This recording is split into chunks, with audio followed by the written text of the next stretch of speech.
来看高雄乌来分局沙仑派出所中昼12点外烧起来，一个乌烟是一直对派出所2楼的窗仔门冲出来。消防局是出动9台水灵车，22个人去拍火，火伫咧半点钟来拍花。初步判断是讲这个2楼烧拍电才会来火烧厝，加在讲1楼放装备的所在无安怎。高烟一对见到玻璃楼的窗仔一直冲出来，附近的民众赶紧出来关心看卖。好大哦！对另外一个所在看去，规栋建筑物拢予乌烟大调咧，隔壁巷仔内底住户也拢闻到这个臭灰大味。看到的情况就是已经冒黑烟了，烧多久不知道，但是就是它灭火的时间是蛮快的。太北京叫臭毛吗？很臭啊，塑胶味很重啊。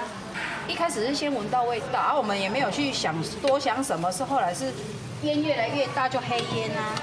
现在发生伫初一中昼12点外，受到关心是因为地点伫乌来分局的沙仑派出所，消防队接报了后出动9台车，22人去拍火，火伫半点钟内底就拍熄。所判导火所在是2楼的房间天棚，敢是电线小拍电烧起，加在警用的这个线械装备拢放伫1楼的警械室，无去烧着。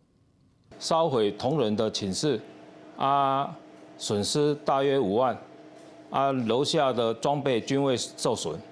沙仑派出所属于小型的派出所，含所长在内，总共6个人。礼拜有3名警察来值勤。案发时拄则完成交接班的警察去楼顶的房间时，发现天棚乃青烟导火，随提灭火器想要甲拍熄，当时通报消防队来支援，其他人也赶紧撤离。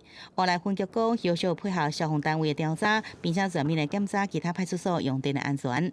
记者宋合报道。